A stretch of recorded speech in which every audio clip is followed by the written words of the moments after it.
सहनाववतु सहनौ भुनक्तु सह वीर्यङ्करवावहै तेजस्विनावधीतमस्तु मा विद्विषावहै। ओम शांति शांति शांति। वेद विद्या जो अत्यंत महनीय हमारे जीवन के लिए उपनिषद विद्या, उपनिषदों का सार। संसार में यदि हम अपने जीवन को और जगत को सुंदर बनाना चाहते हैं, शरीर से और संसार से दिव्यता युक्त हम अपने कर्मों को करना चाहते हैं, तो उसके लिए सर्वप्रथम ज्ञान की आवश्यकता होती है। और ज्ञान कैसे मिलता है? तो वेद सब सत्य विद्याओं का पुस्तक है। विद्या सबसे महनीय कर्म है। वेद विद्या जो संपूर्ण ज्ञान विज्ञान का खजाना है, सागर है। इसलिए हम इस वेद विद्या को, वेदांत को पढ़ रहे हैं, ये हमारा सौभाग्य है। तो हम ईशोपनिषद का स्वाध्याय कर रहे हैं। एक बार वेद मंत्रों का वाचन करेंगे। ईशावास्यमिदं सर्वं यत्किंच जगत्यां जगत् तेन त्यक्तेन भुञ्जीथा मा गृधा कस्य स्विद्धनं कुर्वन्निवेह कर्माणि जिजीविषेशतं समाः एवं त्वयि नान्यथेतोऽस्ति न कर्म लिप्यते नरे असुर्यानाम ते लोका अंधेन तमसावृताः तास्ते प्रेत्याभिगच्छन्ति ये केचात्मनो जनाः अनेजदेकं मनसो जवीयो नैना देवाप्नुवन् पूर्वमर्षत् तद्धावतो नान्यतेति तिष्ठत् तस्मिन्नपो मातरिश्वा दधाति तदेजति तन्नैजति तद्दूरे तद्वन्तिके तदन्तरस्ते सर्वस्ते तदु सर्वस्यास्ते बाह्यतः यस्तु सर्वाणि भूतानि आत्मन्येवानुपश्यति सर्वभूतेषु चात्मानं ततो न जुप्सते। हमने 6 मंत्र पढ़ लिए हैं। 6 मंत्रों में से आप में से बहुत लोगों ने 6 मंत्र याद कर लिए हैं। 1-2 लोगों से पूछ लेते हैं। आप सुनाइए। ओम स्वामी जी। ईशावास्यमिदं सर्वं यत्किंच जगत्यां जगत् तेन त्यक्तेन भुञ्जीथा मा गृथा कस्य स्विद्धनम्। ओम स्वामी जी। तदेजति तन्नेजति तद्दूरे तदन्तिके तदनश्य सर्वस्य तदु सर्वस्याय बाह्यते। ओम स्वामी जी। ईशावास्यमिदं सर्वं यत्किंचित् जगत्यां जगत् तेन त्यक्तेन भुञ्जीथा महागृधा कस्य सिद्धनम्। ओम स्वामी जी। यस्तु सर्वाणि भूतानि आत्मन्येवानुपश्यत सर्वभूतेषु चात्मानं ततो न विचिकित्सति। ओम स्वामी जी। ईशावास्यमिदं सर्वं यत्किंचाम जगत्यां जगत् तेन तत्तेन भुञ्जीथा मा गृहत् कस्य सिद्धनम्। ओम स्वामी जी। ईशावास्यमिदं सर्वं यत्किंचित् जगतां जगत् तेन तत्तेन भुञ्जीता मा गृहा कस्य स्विद्धनम्। हम उत्साहित होते हैं और अपने इस उत्साह को सदा बनाए रखें, ऐसा प्रयास करते हैं। स्वाध्याय हम कर रहे थे। यस्तु सर्वाणि भूतानि आत्मन्येवानुपश्यति सर्वभूतेषु चात्मानं ततो न विजुगुप्सते। यदि हम आत्मत व्यवहार करते हैं, जो हम अपने लिए चाहते हैं वही दूसरों के लिए चाहते हैं, तो इससे हम किसी से घृणा नहीं करते, किसी से हम द्वेष नहीं करते, किसी से अप्रीति नहीं करते हैं।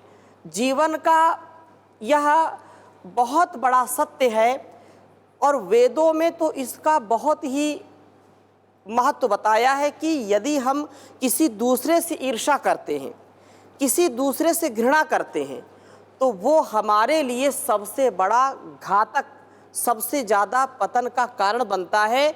अतः हमारा यह परम कर्तव्य है कि हम कभी भी किसी से ईर्ष्या द्वेष ना करें।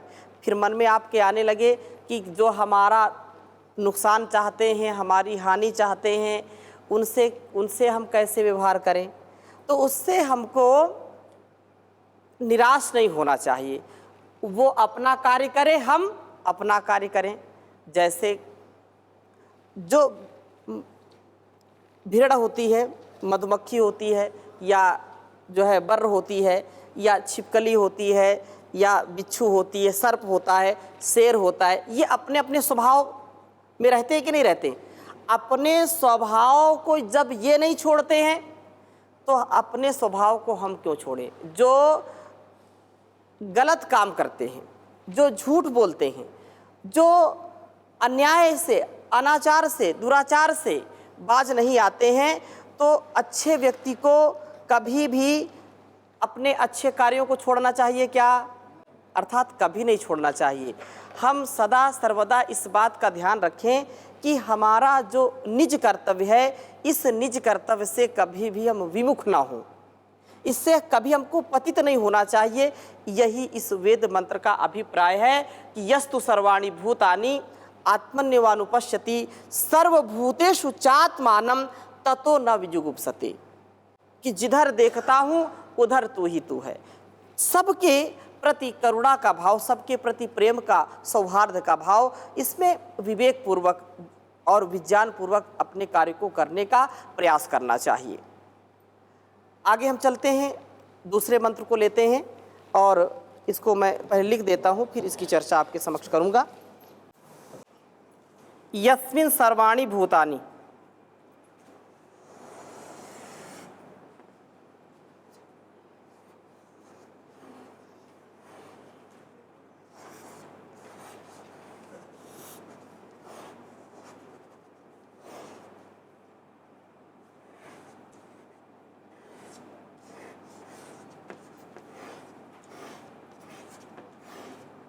यस्मिन् सर्वाणि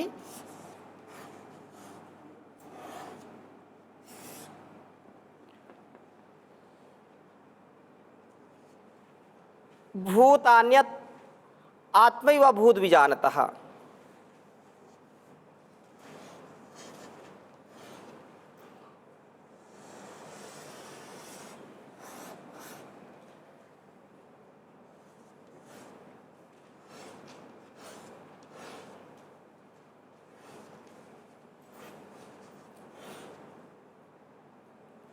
भूतान्यत्मैव भूत विजानतः।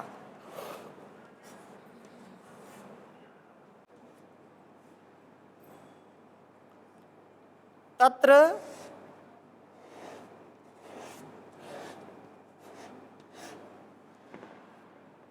को मोहः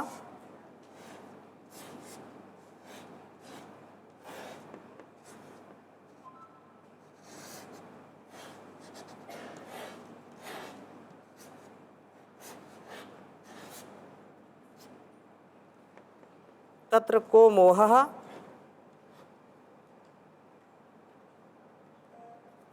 कः शोकः।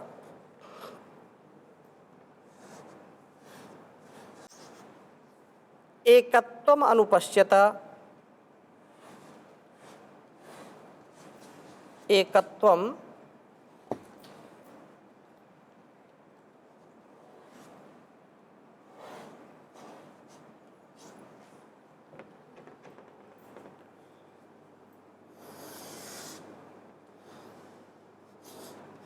एकत्वम् अनुपश्यतः।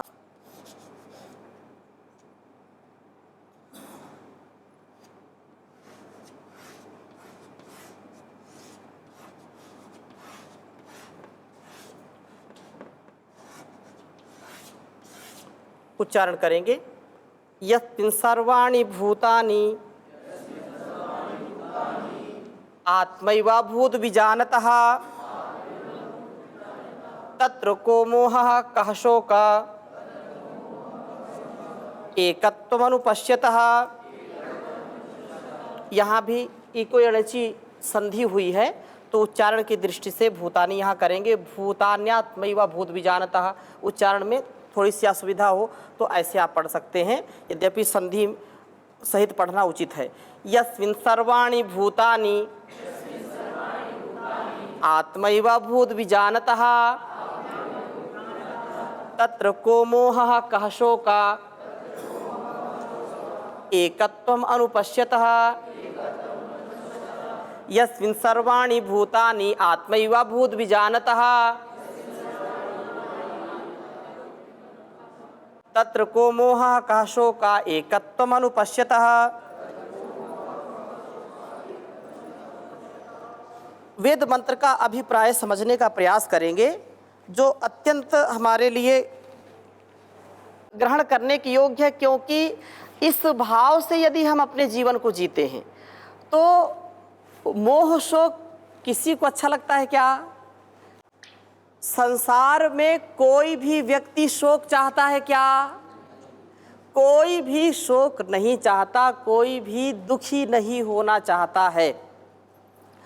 मनुष्य तो सबसे समझदार प्राणी है, मनुष्य की बात छोड़िए, चींटी से हाथी तक भी दुखी होना नहीं चाहते हैं, लेकिन फिर भी दुख तो आज ही जाता है। क्यों आ जाता है? इसके संदर्भ में यहाँ पर चर्चा है कि यदि हम दुखी नहीं होना चाहते हैं तो उसके लिए विशेष शर्त ये है कि हमको एकत्व के भाव में रहना चाहिए।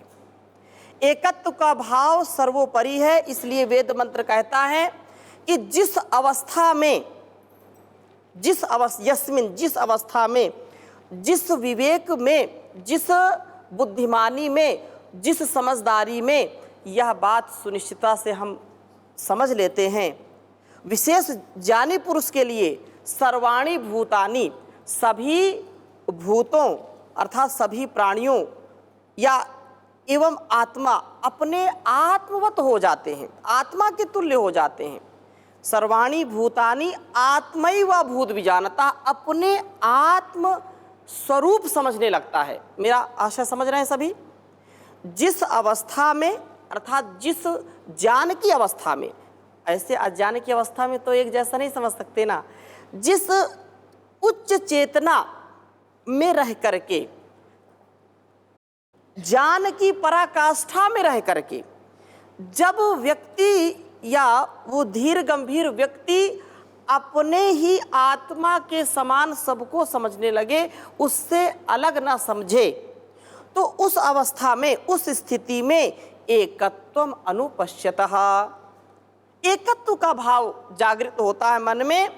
एकत्व का अनुभव करने वाला योगी, वो जो ज्ञानी है, जो ज्ञानी पुरुष है, उसके लिए तत्र उस समय, जिस समय ऐसी अवस्था आ जाए कि सब मेरे हैं, मैं सबका हूँ, तो ऐसी भावना जब आएगी तो फिर कभी हम किसी से ईर्ष्या द्वेष नहीं करेंगे, पहली बात। दूसरी बात ये है कि हम एकत्व की भावना जब हमारे अंदर आएगी तो तत्र को मोहः कः शोकः, वहाँ पर मोह कैसा और वहाँ पर शोक कैसा।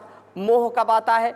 मोह तब आता है कि ये मेरा है और ये तेरा है, ये मेरा है ये तेरा, ऐसी जब भावना आएगी तो फिर वहाँ पर मोह आता है। इसका तात्पर्य ये है कि जो कुछ भी हमारा कर्तव्य है, इस कर्तव्य पथ पर हम सदा सर्वदा आगे बढ़ते रहें, और यदि इसमें कहीं पर कोई ऐसी भावना से युक्त होकर के व्यक्ति हमको दुखी करना चाहता है तो हम किसी के हाथ का रिमोट ना बने। हम दुखी कब होते हैं? जब हमको लोग अपने मनमाने ढंग से चलाना चाहते हैं और हम भी कठपुतली बन जाते हैं दूसरों के हाथ की। बनते कि नहीं बनते? जब व्यक्ति चाहे हमको दुखी कर दे, जब व्यक्ति चाहे सुखी कर दे, दो चार बातें ऐसी बोल दिया हम प्रसन्न हो गए, और दो चार बात ऐसी कड़वी बोल दिया तो हम बिल्कुल अप्रसन्न हो गए। क्यों? क्योंकि वहां पर हम एकत्व का भाव स्थापित नहीं कर पाते हैं। एकत्व का भाव उदारता पूर्वक होगा तब जीवन हमारा सुंदर होगा, अच्छा होगा, और इसके लिए विवेक पूर्वक, ज्ञान पूर्वक जीने की आवश्यकता है। जब मैं अपेक्षा और उपेक्षा से बचता हूँ तो फिर एकत्व की भावना होगी। यदि मैं कोई बात कहूँ तो लगता है कि ये वजनदार बात है, और जब कोई दूसरा मेरे सामने कहे तो अरे इसका कोई महत्व ही नहीं है। तात्पर्य क्या है? मम सत्यम। जो युद्ध शब्द है, युद्ध, लड़ाई झगड़ा, इसका एक अर्थ ये भी है मम सत्यम, मम मेरा सत्य है, मेरा सत्य तुम्हारा सत्य है।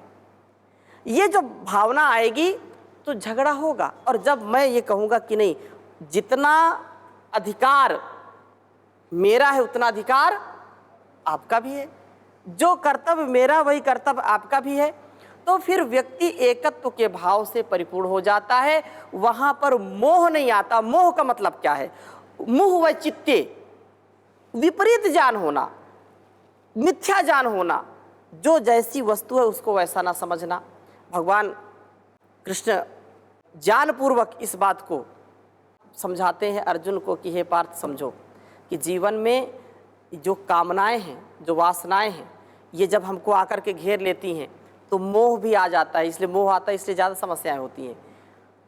ध्यायतो विषयान पुंसः संगस्तेषुपजायते संजायते कामः कामात् क्रोधोऽभिजायते क्रोधाद् भवति सम्मोहः सम्मोहात् स्मृतिविभ्रमः स्मृतिभ्रंशात् बुद्धिनाशो बुद्धिनाशात् प्रणश्यति। मोह ऐसी चीज है कि व्यक्ति को पता नहीं कहाँ से कहाँ लेकर के चला जाए, इसलिए मोह से बचिए। मोह, माया मोह बोलते हैं ना, माया मोह से बचो। मोह अर्थात विपरीत स्थिति में रहना। और माताओं के लिए विशेष कर लोग बोल देते हैं, अब ये क्यों बोलते हैं ऐसा तो विचार का विषय है कि माताएं ममता में, मोह में ज़्यादा पड़ जाती हैं ऐसा, लेकिन ऐसा होता नहीं है। जो विवेकवती माँ है वो कभी भी मोह में पड़ती नहीं है। उसके लिए न्याय सर्वोपरि है, उसके लिए धर्म सर्वोपरि है। इसलिए माया मोह, मोह से जब हमारा राग हो जाता है, अटैचमेंट हो जाता है, तो व्यक्ति उससे भटक जाता है। और उससे भटका हुआ व्यक्ति लड़ाई भी करेगा, झगड़ा भी करेगा, ईर्ष्या द्वेष करेगा, कभी मारपीट भी करेगा। तो जब ऐसा काम करेगा तो शोक भी होगा, जो अगली बात है। जहाँ मोह है वहाँ पर शोक है, और जहाँ मोह नहीं है वहाँ पर शोक भी नहीं होगा, वहाँ पर शोक भी नहीं होगा। इसलिए शोक से बचने का उपाय क्या है? एकत्व का दर्शन करें, एकत्व में रहें। और इस प्रकार से जब हम जीवन को जीते हैं तो एक बन करके, एक बनो नेक बनो, ऐसा कहा है ना, एक बनो नेक बनो। एकत्व की भावना से अपने जीवन को जीने का प्रयास करना चाहिए। और ऐसा करने पर व्यक्ति को कुछ भी मान अपमान मिले, क्योंकि जब शोक आता है तो व्यक्ति का ज्ञान ठहर नहीं पाता है। जैसे किसी को शोक आ गया, चिंता हो गई, चिंतित हो गया, और वो फिर व्यक्ति जो समझा है, जाना है, उसको भी भूल जाता है। जैसे किसी को किसी ने थप्पड़ मार दिया, थप्पड़ मार दिया तो उसका पारा बिल्कुल हाई हो जाता है कि नहीं। और अब अगर सामने वाला व्यक्ति ज़्यादा बलशाली है तो उस समय तो कुछ बोलेगा नहीं, लेकिन उसको मन में इतना शौक होता है कि इसने मेरी बेइज्जती सबके सामने कर दी, और वो फिर अवसाद में चला जाता है, तनाव में चला जाता है। अपने आप हम इस बात का ध्यान रखें कि वास्तव में उसका थप्पड़ मारना मेरे दोस्त के कारण मुझको मारा है या ऐसे भी मारा है, तो भी अपने निजी जीवन में हमको अत्यंत सहनशील होना चाहिए। जो सहता है वही रहता है, और जो सहन नहीं करता वो कभी रहता नहीं है। इसलिए नितांत अपने जीवन में, सामाजिक जीवन में, राष्ट्रीय जीवन में हमको सहन नहीं करना चाहिए, क्योंकि उससे हमारी नहीं, समाज की और राष्ट्र की हानि होगी। अपने कर्तव्य को हम सदा सर्वदा इस पथ पर ले जाएं जिससे शोक ना हो। शोक कहते हैं, शोको नाशयति धैर्यम, शोको नाशयति श्रुतम, शोको नाशयति सर्वम, नास्ति शोक समो रिपुः। संसार में शोक से ज़्यादा बढ़कर के कोई हमारा शत्रु नहीं है, क्योंकि बड़े से बड़ा व्यक्ति भी, बलवान से बलवान, बलशाली से भी बलशाली व्यक्ति जब शोक में आ जाता है तो सब कुछ नष्ट हो जाता है। यही बात तो भगवान ने अर्जुन को बार बार समझाइए, माँ शुचः माँ शुचः, शोक मत करो, शोक मत करो। क्यों? इतना बड़ा धनुर्धारी और उसने स्रंस्ते गांडीवम स्रंस्ते हस्तात, मेरा धनुष हाथ से छूट रहा है और धराशायी हो गया, बैठ गया, घबरा गया। तो भगवान कितना उसको समझाए कि यदि तुम आज बैठ गए, धर्म के इस युद्ध में तुम ठहर गए और तुमने युद्ध नहीं किया तो युग युगांतरों तक कोई तुमको क्षमा नहीं करेगा। ये धर्म का युद्ध है, ये पाप और पुण्य का युद्ध है। इस युद्ध को जरूर करना है, आपको लड़ना है। यही हमारे जीवन में होता है। हम घबरा जाते हैं, हम दूसरों के द्वारा जब डांट फटकार हमको मिलती है तो हम शोक में आ जाते हैं, या हम अपने जीवन को इतना गिरा समझ लेते हैं कि हम उठ नहीं पाते हैं। यही शोक है। शोको नास्यति धैर्यम, या तो इतना हम शोक कर बैठते हैं कि अब किसी की यहाँ की मृत्यु हो जाए। मैंने ऐसे बहुत लोगों को देखा कि बहुत भक्त, बहुत सेवा सदाचारी व्यक्ति और किसी घनिष्ठ व्यक्ति का देहांत हो गया, किसी उनके माँ का, पिता का, भाई का। तभी से उनके जीवन में एक शोक जब से उनको हुआ, वो वर्षों वर्षों उससे निकल नहीं पाए। उनका बोलना, उनका कर्म करना, उनका प्रत्येक जो कर्तव्य हो वो बिल्कुल सूने सूने। आप भी ऐसे लोगों को जानते होंगे कि ऐसी कोई घटना उनके जीवन में आ गई जिससे वो शोकग्रस्त हो गए और फिर उबर नहीं पाते हैं। ऐसे में हमारा ज्ञान किसी काम का नहीं है। हम उस ज्ञान के माध्यम से, उस कर्म के माध्यम से जीवन को श्रेष्ठ नहीं बना सकते हैं तो हम कभी भी आगे नहीं बढ़ सकते हैं। शोको नास्यति धैर्यम, शोको नास्यति श्रुतम। कितना भी उसको सुनाओ कि ऐसा मत करो, ऐसा मत करो, ऐसा करना, ऐसा करना, उसको कुछ सुनाई नहीं पड़ता, समझता नहीं है और व्यक्ति जीवन में दुख पाता है और दुख देता है। शोको नास्यति धैर्यम, शोको नास्यति श्रुतम, नास्ति शोक समो रिपु। सर्वम ना, ये सब नष्ट कर देता है। इसलिए एकत्वम अनुपश्यत, एकत्व का दर्शन करो। श्री स्वामी जी महाराज बार बार कहते हैं कि जीवन को टुकड़े टुकड़े में आप नहीं समझ सकते, संबंधों को टुकड़े टुकड़े में हम नहीं जी सकते। कि जी सकते हैं? बताइए, टुकड़े टुकड़े में संबंध को जीते हैं क्या? नहीं जीते।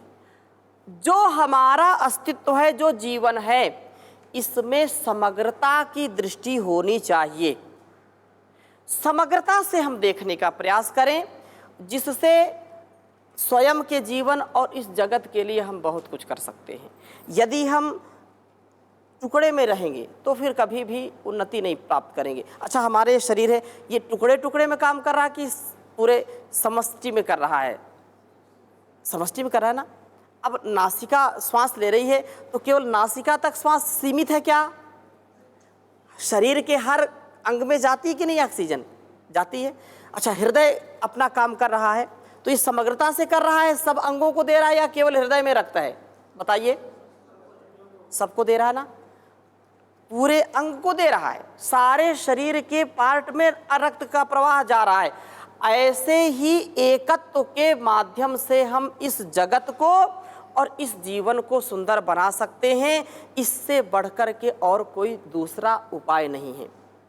हम परमात्मा की स्तुति, प्रार्थना, उपासना करें और जीवन को परोपकार की दृष्टि से, सदाचार की दृष्टि से सुंदर बनाने का प्रयास करते हैं तो बहुत ही अच्छा और सच्चा जीवन जी पाते हैं। इसलिए कहते हैं, यही है प्रार्थना भगवन, मेरा जीवन निराला हो, परोपकारी सदाचारी, वलंबी उम्र वाला हो।